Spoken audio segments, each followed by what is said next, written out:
Hello, my dear students. Very good morning to all of you. Once again, I welcome you all to this FIBSC online lecture.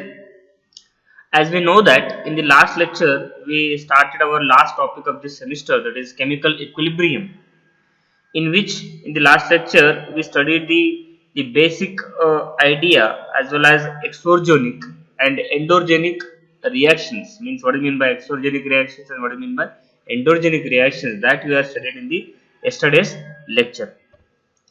Now let me start. These are the points. Today we are going to start the lectures. That is the points we are going to discuss. One is chemical equilibrium, where what is mean by the chemical equilibrium, concept of equilibrium, and how the equilibrium can be obtained, and further law of mass action, where we how to write the whether the rate of reactions or the how to write the concentrations for the forward reaction and the backward reaction, that can be studied in the law of mass action. And finally we are going to see in this lecture types of equilibrium. Okay, let me start. The first, chemical equilibrium. First of all, whenever there is a study of chemical equilibrium is there, we should know the definition of the equilibrium. When the equilibrium is reached, as we know that if the reaction is proceeding from reactants to the products, where if the reaction is reversible, where the forward reaction is there as well as the backward reaction is there, whenever the rate of forward reaction becomes equal to the rate of a backward reaction, that is rate of a forward reaction becomes is equal to the rate of a backward reaction, hence the chemical equilibrium is can be obtained, where the equilibrium is known as the rate of a forward reaction becomes equal to the rate of a backward reaction is known as the where the equilibrium is there. So therefore, considerably for our convenience, here let me start one example. Consider the reaction between steam and the carbon monoxide. Here steam is nothing but the water in a closed vessel at high temperature, where the reaction takes place rapidly. Means this is the reversible reaction. See, always keep it to be remember, the equilibrium can be obtained only when the reaction is reversible, where in case of the forward reactions only the reactions can be directly goes into the product, where the reversible reaction, if some of the reactants are converted to the products, and that products may convert into some amount of the reactants, where the reaction is takes place of the reversible. So in this case, where the steam and carbon monoxide, if it is reacts into the hydrogen plus carbon dioxide, where the reaction we can see the exactly the graph we can see. One is the on x-axis there is a time is there, on y-axis there is a concentration is there. Initially, water and the carbon monoxide. Here, the concentration of water and the carbon monoxide, where it is to be initially it's high. As the reaction is going on, the concentration of water and the concentration of carbon monoxide there becomes the decreases. Where here initially it is assumed that the same number of moles of gases of carbon monoxide and the gases of water, which is nothing but the steam, are placed in a closed vessel and allowed to react it. As we know that here, if you plot the graph of concentration of the reactants versus time, we can see here on the y-axis the concentration of let me consider anything, whether it is concentration of carbon monoxide or whether the concentration of water or the steam, it is initially high. Here we can see on the y-axis. At the same time, the concentration of carbon dioxide and the or hydrogen, that is initially it was zero, because there is no any products are there. As soon as the reaction of reactants they are get combined, and the formation of product will be there. At the same time, formation of products as well as the increase in the concentration of the product, decrease in the concentration of the reactants, where we can see in the graph, when carbon monoxide and water are mixed immediately, they react to form products of H2 and carbon dioxide. There is a decrease in the concentration of the reactants and increase in the concentration of the products. See, keep it to remember, there is decrease in the concentration of the reactants and increase in the concentration of the product. Beyond a certain time, there is no change in the concentration of the reactants and the products. That is known as the equilibrium is reached. See, as the concentration of decreases means if the concentration of the reactant molecule is decreases, and the same time the concentration of the products is increases, vice versa. At a particular time, after certain time, what will happen? the concentration of the decrease in the reactant molecules, that will become the stop mean, and again the concentration of the product formation, that will become the again will be stop. It means that both are the forward reaction and the backward reaction, both becomes are equal. They are nothing but they are reached at the equilibrium. So here equilibrium is nothing but the rate of a forward reaction is equal to the rate of a backward reaction becomes the equal, is known as the equilibrium. Where in whenever it is very important to know that reaction proceeds via the extent of a reaction, where the thermodynamics decides that, where we already we studied in the yesterday's lecture, the second law of thermodynamics stated that the spontaneity of a reaction, so the condition of spontaneity of a reaction at temperature and the pressure proceeds until Gibbs free energy is decreases, where the delta G we studied in the yesterday's lecture, delta G is always negative in case that was the a spontaneous reaction, means reaction proceed for positive reaction, means there will be the forward reaction will be occurs. So this is the main the concept of the equilibrium, where the rate of forward reaction becomes equal to the rate of the backward reactions. Now with that, the law of mass action, this is the where the law of mass action is required, where the law of mass action can be required to helpful in the obtaining the correct equilibrium equation, where we can write the equilibrium equation with the help of the law of mass action. As we know that this law of mass action was suggested by Goldberg and the Peter Weiss in 1864. It states that at constant temperature, the rate of any chemical reaction is proportional to the product of the molar concentration of the reacting substance. See, this is very important. Whenever in case of any chemical reaction, the rate of the concentration of the products, those are dependent only on the concentration of the reacting substance present in a chemical reaction. So therefore, the molar concentration of the reacting molecules plays an important role, where the higher the concentration of the reacting molecules, the product concentration means, or we can say here, the rate of the reaction is very high. Whenever concentration of the reactants are high, the product formation is very high. If the concentration of the reactants are less, then product formation is less. That is nothing but here we can obtain the law of mass action. So with the help of this law of mass action, this law can be helpful for obtaining the correct equilibrium equation for a reaction. The rate of expression it provides the, that is we can say in any elementary reactions. Consider a general reaction. Let me see here. Consider a general reaction. A plus B, it gives the products. Here small a and small b are the stoichiometric amounts. Let me see here. According to the law of mass action, the rate is equal to, or rate is directly proportional to, molar concentrations of reactant molecules. As I told you that, where the any chemical reaction, if the concentration of the reacting substance is high, then the rate of product formation is high, means directly the rate is dependent on the concentration of the reacting substance.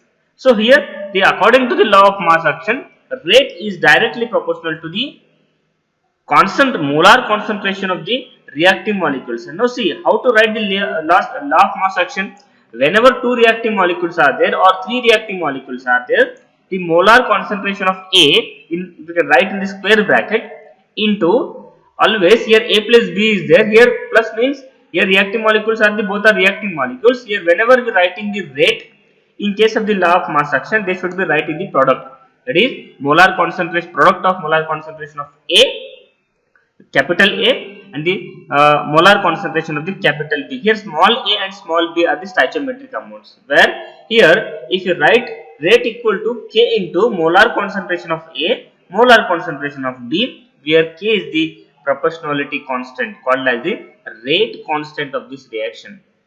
Rate constant of the reaction. So very simply, the law of mass action is very useful for obtaining the correct equilibrium equation for obtaining the rate of the reactions, where we already studied that what is the equilibrium, the rate of forward reaction is equal to the rate of backward reaction. With that purpose, we have to write the rates of forward reaction and the rates of backward reaction. Let me write here. Now see how to write the chemical equilibrium by applying the law of mass action. Here we can see, consider the general reactions of a reversible reaction. As I told you that there is A plus B, capital A and capital B are the reacting molecules, forms into capital C and the capital D are the product molecules. Now let me consider in this reaction, let me look at about this chemical reaction. Here capital A and capital B are the reacting molecules and forms into capital C and the capital D are the product molecules, where which is in the reversible reaction. Now see, small a, small b, small c are the, let you consider this stoichiometric amounts or stoichiometric coefficients which are in the balanced equation. So that according to the law of mass action, just we written that the law of mass action can be written for forward reaction and the law of mass action can be written for the backward reaction. What is the forward reaction? That is A plus B converted to the C. That is the forward reaction. That is, here the rate of forward reaction that can be depends on only the reacting molecules. Whenever A and B are converted into the product, it means A and B are the reacting molecules. So the rate of forward reaction can be written as K into molar concentration of A, molar concentration of B. Here Kr, say simply for our convenience it is written as Kf for forward reaction and Kb for backward reaction. So that can be, we can write here. At the same time, the rate of backward reaction can be right here. Kb equal to concentration of C, concentration of D, where the small a and small b, small c and small t are the stoichiometric amounts.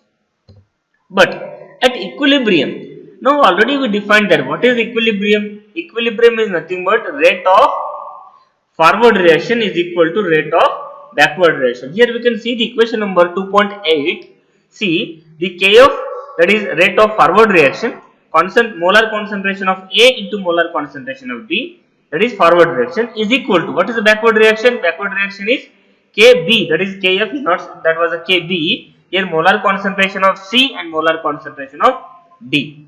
But we know that here if we rearrange, that is Kf upon Kb at the concentration, that is new constant we can obtain, that is capital Kc, that is equilibrium constant of the reaction in terms of the, that is concentration, represents law of chemical equilibrium, where the Kc represents, that is rate of forward reaction divided by rate of backward reaction. So that we can write here different in case of the product molecules, that is concentration of the products divided by concentration of the reacting molecules, that is nothing but the equilibrium constants. With the help of, whenever you know the rate of forward reaction and the rate of backward reaction, with that rate of forward reaction and the backward reaction, we can obtain the equilibrium constant in terms of the concentration, in terms of the pressure, in terms of anything. We can obtain the